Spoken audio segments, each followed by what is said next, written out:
আসসালামু আলাইকুম প্রিয় দর্শক, আমি হাসিব মারজান আপনাদের সবাইকে আমন্ত্রণ জানাচ্ছি চ্যানেল আই সংবাদে।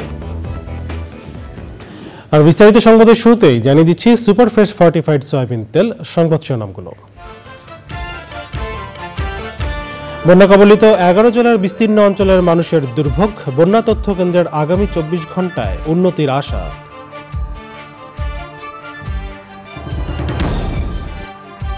দক্ষিণ এশিয়ার উন্নয়নে পাকিস্তান সহ সবার সাথে সুসম্পর্কে আগ্রহী বিএনপি, পাকিস্তানের হাই কমিশনের সঙ্গে বৈঠক। এবং বন্যা বৃষ্টির প্রভাবে সবজির দাম বাড়তে পারে বলে ক্রেতাদের আশঙ্কা, বাজারে এরই মধ্যে ঊর্ধ্বমুখী মুরগির দাম।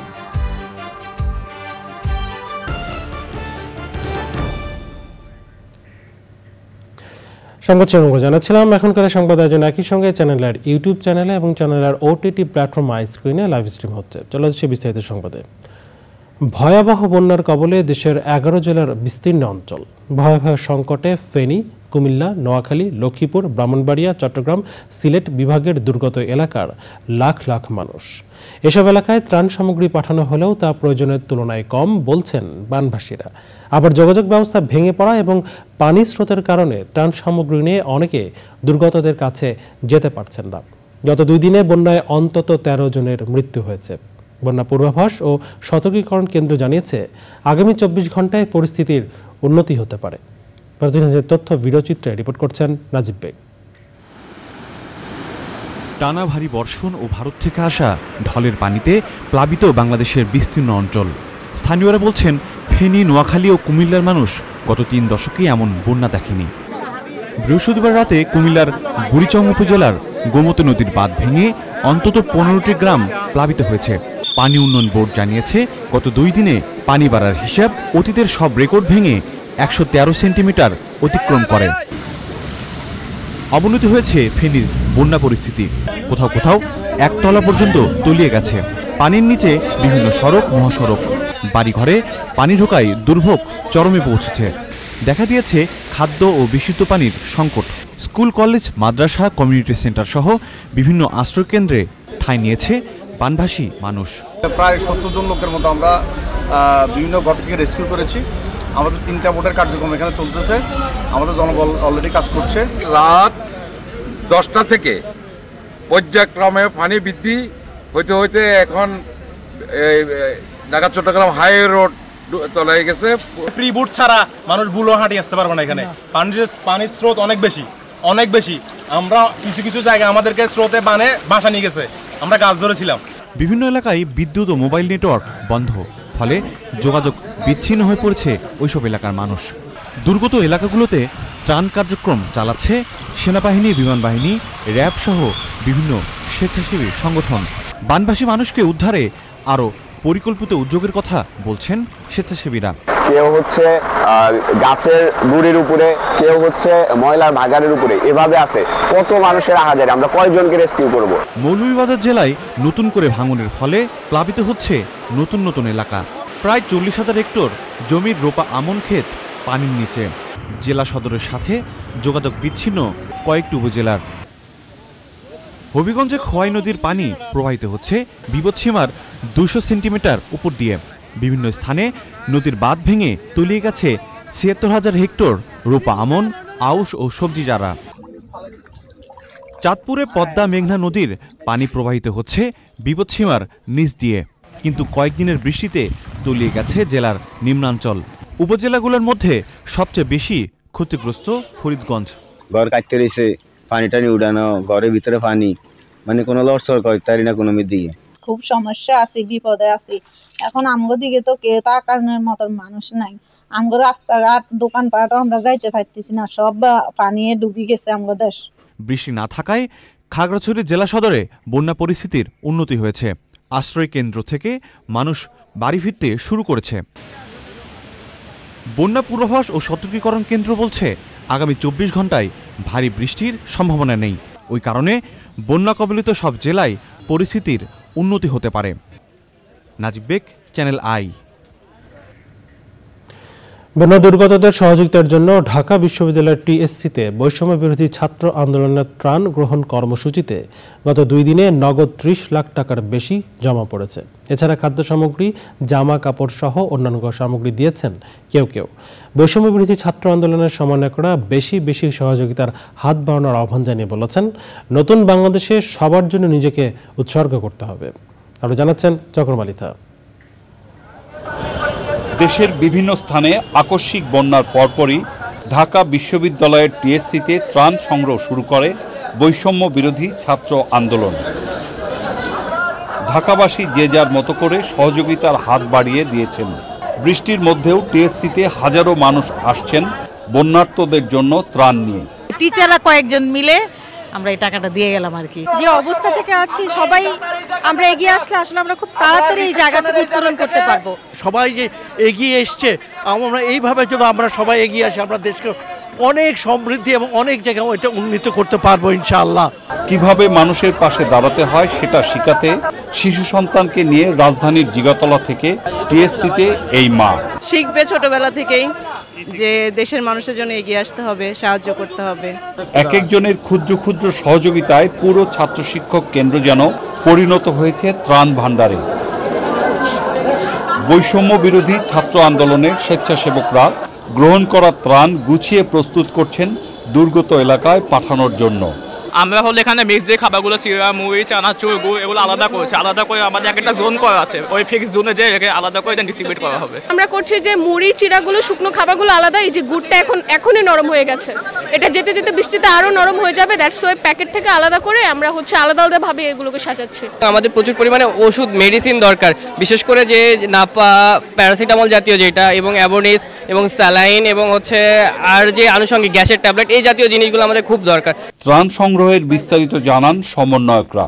টিএসসি থেকে 14 লক্ষ সামথিং, এবং আমাদের যে ব্যাংক অ্যাকাউন্টে ছিল এবং আরো সব মিলিয়ে প্রায় 30 লক্ষ। বাংলাদেশের মানুষ যে তাদের জাতীয় সংকট নিরসনে কতটা ঐক্যবদ্ধ থাকতে পারে তার একটি উজ্জ্বল দৃষ্টান্ত যদি আমরা দেখতে চাই, তাহলে আজ আমাদের এই যে গণত্রাণ সংগ্রহ কর্মসূচি, এটাই হচ্ছে তার একমাত্র উজ্জ্বল দৃষ্টান্ত হতে পারে। ব্যক্তির পাশাপাশি প্রতিষ্ঠানকেও বন্যার্তদের জন্য এগিয়ে আসার আহ্বান জানিয়েছে বৈষম্য বিরোধী ছাত্র আন্দোলন। চকর মালিথা, চ্যানেল আই, ঢাকা। বিএনপি নেতাদের সঙ্গে বৈঠক করেছেন পাকিস্তানের হাই কমিশনার সৈয়দ আহমদ মারুফ। বৈঠক শেষে বিএনপির স্থায়ী কমিটির সদস্য আমির খসরু মাহমুদ চৌধুরী জানিয়েছেন, দ্বিপাক্ষিক ব্যবসা বাণিজ্য সহ আঞ্চলিক বিভিন্ন বিষয় নিয়ে আলোচনা হয়েছে। দক্ষিণ এশিয়ার সার্বিক উন্নয়নে পাকিস্তান সহ সবার সাথে সুসম্পর্ক রেখেই কাজ করতে চায় বিএনপি। বিস্তারিত মইনুল হাসানের রিপোর্টে। রাজনৈতিক পট পরিবর্তনের পর বিভিন্ন দেশের কূটনীতিকদের সঙ্গে ধারাবাহিক বৈঠক করছে বিএনপি। গুলশানে বিএনপির চেয়ারপারসন কার্যালয়ে পাকিস্তানের হাই কমিশনার সৈয়দ আহমেদ মারুফের সঙ্গে প্রায় 1.5 ঘণ্টায় বৈঠকে ছিলেন বিএনপির মহাসচিব মির্জা ফখরুল ইসলাম আলমগীর, স্থায়ী কমিটির সদস্য আমির খসরু মাহমুদ চৌধুরী, আন্তর্জাতিক বিষয়ক কমিটির সদস্য শামা ওবায়েদ। বৈঠকে দ্বিপাক্ষিক বিষয় নিয়ে আলোচনা হয়েছে জানিয়ে আমির খসরু বলেন, পাকিস্তানের সাথে ব্যবসা বাণিজ্য সহ আঞ্চলিক অগ্রগতি এগিয়ে নিতে চান তারা। কম্পারেটিভ অ্যাডভান্টেজের ভিত্তিতে যে অর্থনীতি বাংলাদেশে অনেকদিন অ্যাবসেন্ট ছিল, যেখানে পৃষ্ঠপোষকতার একটা ব্যবসা বাণিজ্য ছিল, পৃষ্ঠপোষকতার অর্থনীতি ছিল, যার কারণে কিছু লোক লাভবান হয়েছে, লেভেল প্লেইং ফিল্ড ছিল না। আমরা আলোচনা করেছি বাংলাদেশে আমরা লেভেল প্লেইং ফিল্ড এখন হতে যাচ্ছে, এবং এই লেভেল প্লেইং ফিল্ডে কম্পারেটিভ অ্যাডভান্টেজের ভিত্তিতে যাদের যেখানে অ্যাডভান্টেজ আছে সেখানে আমরা একে অপরের সাথে সহযোগিতা করব, সকলের সাথে যে সুসম্পর্কের মাধ্যমে আমরা আমাদের পররাষ্ট্রনীতিকে এগিয়ে নিয়ে যেতে চাই। দেশের সুসম্পর্ক এবং অর্থনীতি সহ সব ধরনের সহযোগিতার মাধ্যমে আমরা কিভাবে এগিয়ে যাব, এই বিষয়গুলো আলোচনা হয়েছে। মূলত আঞ্চলিক সহযোগিতা কিভাবে আরও সুদৃঢ় করা যায় সেই বিষয়ে বৈঠকে আলোচনা হয়েছে বলে জানিয়েছেন আমির খসরু মাহমুদ চৌধুরী। মনু হাসান, চ্যানেল আই, ঢাকা। বাজারে সবজির দাম কিছুটা কমলেও বেড়েছে কাঁচামরিচের দামও। বন্যা এবং বৃষ্টির কারণে সামনের দিনগুলোতে সবজির দাম বাড়তে পারে বলে আশঙ্কা করছেন ক্রেতা বিক্রেতারা। এবার করছেন মিথিলা নাজরিন। সাপ্তাহিক ছুটির দিনে রাজধানীর বাজারে ক্রেতাদের ভিড় তুলনামূলক বেশি। এ সপ্তাহে মুরগির বাজার অনেকটাই চড়া। ব্রয়লার এবং সোনালী দুই জাতের মুরগিতে কেজি প্রতি দাম বেড়েছে 30 থেকে 40 টাকা। সোনালী মুরগি বিক্রি হচ্ছে 240 টাকা কেজি দরে, আর ব্রয়লার 190 টাকায়। বন্যা এবং সারা দেশে বৃষ্টির কারণে সবজির দাম চড়া হওয়ার আশঙ্কা করলেও বাজার অনেকটাই স্থিতিশীল। পানি উঠে গেছে, সবজি তো সব নষ্ট হয়ে গেছে। এখন পর্যন্ত যা আছে এটার দাম কম আছে। যখন নতুন মাল আসবে তখন মাল যদি না পায় তাহলে তো অটোমেটিক দাম বাইরে যাবে। চারদিকে যে পুরো বন্যা হচ্ছে তখন আপনার শাকসবজি আসতে পারবে না, সব বন্যা ডুবে গেছে, এই কারণে বাড়তে পারে। কালকে কিনছিলাম ইলিশ মাছ কিনছিলাম, তবে একটু দাম কম ছিল। সবজি দাম একটু কমে আছে, বেশি নাই। আগে যে 80 টাকা ছিল সেটা এখন 60 টাকা 70 টাকা 50 টাকা এরকম এক এক রকম দাম আছে। আগের চেয়ে একটু কমছে, সেটা বেটার। কারওয়ান বাজারে প্রতি পাল্লায় বেড়েছে পেঁয়াজের দাম। বাড়তি দাম কাঁচামরিচের। বৃহস্পতিবার পর্যন্ত 200 থাকলেও শুক্রবার বিক্রি হয় 280 টাকা কেজি দরে। পটল কিনলাম গতকালকে চেয়ে বেশ 10-15 টাকা কমে, লতি কিনলাম, কচুরমুখী কিনলাম, বেগুন কিনলাম, প্রত্যেকটা সবজিতে 10-20 টাকা কম আছে আজকে, শুধু কাঁচামরিচ ছাড়া। কাঁচামরিচ একেবারে 280 টাকা। বন্যা পরবর্তী সময়ে বাজার সঠিকভাবে তদারকির আহ্বান সাধারণ মানুষের। Mithila Nazneen, channel I, Dhaka.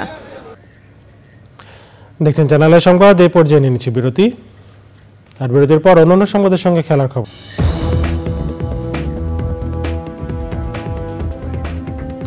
ফিরে এলাম বিরতির পর। স্বাগত আর একবার চ্যানেল আই সংবাদে। বন্যায় দেশে এখন পর্যন্ত 13 জনের মৃত্যুর খবর পাওয়া গেছে। 11 জেলায় ক্ষতিগ্রস্ত হয়েছেন প্রায় 45 লাখ মানুষ। দুর্যোগ ব্যবস্থাপনা ও ত্রাণ মন্ত্রণালয় জানিয়েছে বন্যা পরিস্থিতির উন্নতি হতে শুরু করেছে।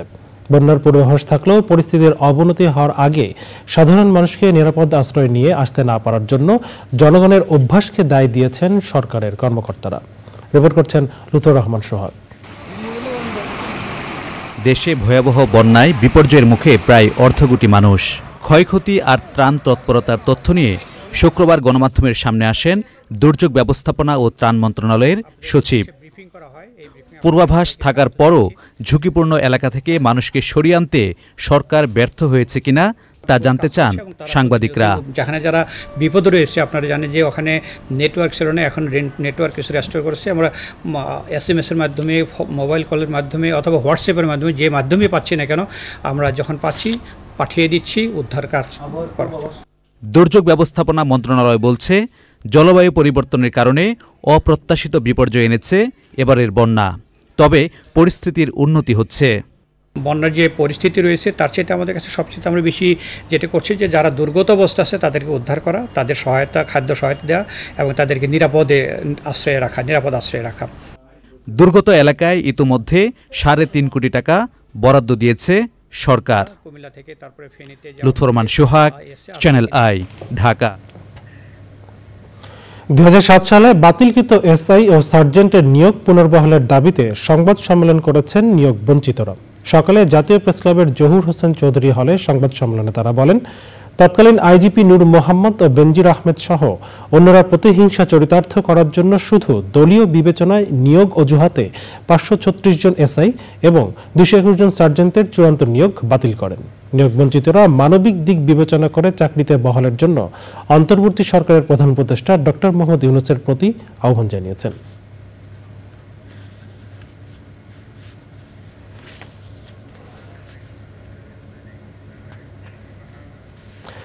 কানাডার প্রতিরক্ষামন্ত্রী বিল ব্লেয়ারের সঙ্গে সাক্ষাৎ করে বাংলাদেশের বন্যা পরিস্থিতি, আইন শৃঙ্খলা, গণতন্ত্র উন্নয়নের সহায়তা সহ 7 দফা সুপারিশ তুলে ধরেছেন বাংলাদেশি কানাডিয়ান প্রতিনিধিরা। 22 আগস্ট প্রতিরক্ষামন্ত্রী ও স্কারবোরো সাউথ ওয়েস্টার এমপি বিল ব্লেয়ারের টরন্টোর অফিসে মতবিনিময় সভায় এসব তুলে ধরেন তারা। 7 দফার মধ্যে রয়েছে বন্যা কবলিত বাংলাদেশের পাশে দাঁড়ানো, বাংলাদেশি কানাডিয়ানদের সার্বিক সহায়তায় ঢাকা অটোয়ায় হটলাইন সেল খোলা, বাংলাদেশের বর্তমান পরিস্থিতি পর্যবেক্ষণে কানাডিয়ান টিম পাঠানোর পাশাপাশি বিনিয়োগ, আইন শৃঙ্খলা ও গণতন্ত্রের উন্নয়নের সহায়তা, বাংলাদেশের পুলিশ ও শান্তিরক্ষা বাহিনীর দক্ষতা উন্নয়নের সহায়তা, কানাডার ইন্ডো প্যাসিফিক ইনভেস্টমেন্ট প্ল্যানে বাংলাদেশকে যুক্ত করা, খাদ্য নিরাপত্তা গবেষণায় কানাডা বাংলাদেশ সহায়তা বাড়ানো এবং কানাডায় থাকা বাংলাদেশের সব ধরনের শরণার্থীদের মানবিক কারণে ইমিগ্রান্টের মর্যাদা দেওয়া। মন্ত্রী বিল ব্লেয়ার জানান, আসন্ন মন্ত্রিসভার বৈঠকে বাংলাদেশ সংক্রান্ত বিষয়গুলো উত্থাপন করবেন তিনি। আলোচনায় অংশ নেন কানাডা বাংলাদেশ ট্রেড প্রমোশন সেন্টারের chairman Alimul Haidari Babu, Canadian showcase এর প্রেসিডেন্ট আহলক চৌধুরী, নাজমুল জাগিরদার, LABCর নির্বাহী পরিচালক আফিয়া বেগম, বুয়েট অ্যালামনাই কানাডার president Shahid Uddin Hiran.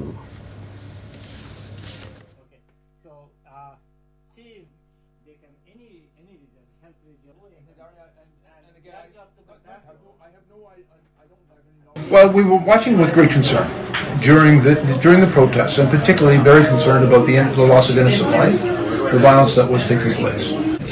I will continue to work to make sure that if Canada can support the return to a democracy in Bangladesh and the restoration of peace and stability, then we will do what is necessary.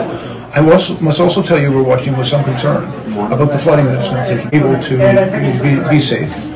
And as well, we also know that there's work to do after the flood to restore people's businesses and livelihoods, and so there are obviously work to do, and this is a conversation I'll be having with my ministerial cabinet colleagues as to how we can help Bangladesh recover from this. এবারে জানাবো Nitol tata কৃষি সংবাদ।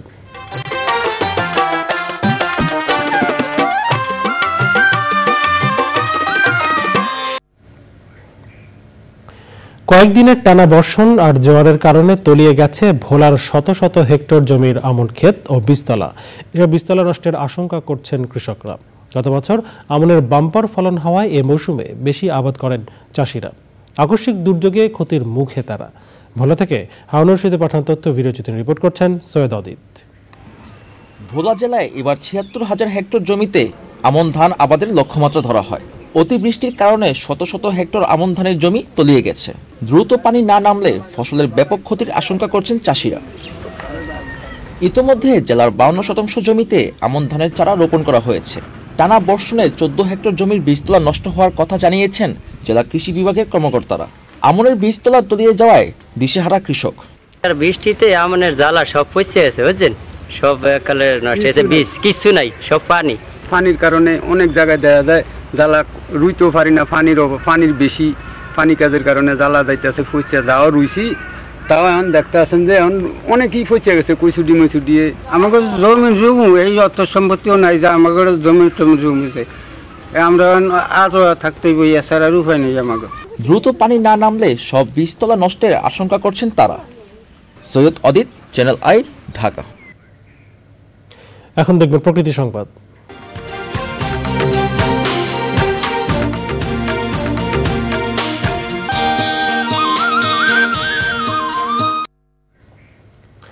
গাইবান্ধায় জনবহুল বাজারে বসতি গড়েছে হাজারো বাবুই পাখি। জনকোলাহল ছাপিয়ে পাখির কিচিরমিচির শব্দে মুখর পৌর বাজার এলাকা। এমন মনোরম দৃশ্যে মুগ্ধ এলাকাবাসী। এসব পাখি রক্ষায় তদারকি করছেন ব্যবসায়ী সহ স্থানীয়রা। ফারগুসনের পাঠানো তথ্য ভিডিওচিত্রে আফরোজা হাসির রিপোর্ট। সন্ধ্যা হলেই হাজার হাজার বাবুই পাখি এসে আশ্রয় নেয় বাজারের বটপাকুড় গাছে। পাখির আনাগোনা আর কিচিরমিচিরে মুখর হয়ে ওঠে পৌর বাজার সহ এর আশপাশের প্রকৃতি। উপদ্রব বা শিকারের ভয় না থাকায় দীর্ঘদিন ধরেই বাজারের গাছে বসবাস করছে এসব বাবুই পাখি। ৫টার পর থেকে আসা শুরু হয় পাখি। আমরা রাত ১২টা ১টা পর্যন্ত এখানে থাকি, কিন্তু আমাদের সামনে কেউ হাত দিতে সাহস পায় না। হাজার হাজার পাখি এখানে নিয়ে বিড়িতে ঘুমোয়, খুব ভালো লাগে আমাদের। বনাঞ্চল কমে যাওয়ায় লোকালয়ে বসতি গড়েছে এসব পাখি। কেউ যদি পাখির উপর অন্যায় অত্যাচার করে এবং তার উপর তাকে প্রতিবাদ জানানো দরকার আমাদের, কারণ পাখিরা নিরাপদ জায়গায় থাক, আমরা এটা চাই। পাখি আমাদের জন্য অনেক উপকারী এবং সামাজিক ভারসাম্য রক্ষা করে এবং দেখতে প্রকৃতির সৌন্দর্য বজায় রাখে। প্রকৃতিতে অবদান রাখা এসব পাখি রক্ষায় সবাইকে সচেতন হতে হবে বলছেন সুধী সমাজ। পাখি প্রকৃতির ব্যালেন্স রক্ষা করে, পাখি প্রকৃতির ভালো বন্ধু, পাখির যাতে আরও এখানে সমাগম বেশি হয় এটার জন্য আমরা আপ্রাণ চেষ্টা করছি। এখানকার মানুষও এই পাখিগুলোকে খুবই ভালোবাসে। এই নিরাপত্তা বোধ করে পাখিগুলো নির্ভয়ে এসে এখানে বাসা বেঁধে তারা বসবাস করছে। আমরা যদি এরকম পারস্পরিক পাখির মতো ভালোবাসা মানুষের মধ্যে তৈরি করি, নিজেদের মধ্যে তৈরি করি, তাহলে দেখা যাবে যে সবাই সবার কাছে নিরাপদে চলাচল করছি। পাখিদের নিরাপদ আশ্রয় গড়ে তুলতে বনাঞ্চল বাড়াতে প্রয়োজনীয় উদ্যোগের তাগিদ পাখি প্রেমীদের। আফরোজা হাসি, প্রকৃতি ও জীবন ডেস্ক, চ্যানেল আই। জানাবো খেলার খবর।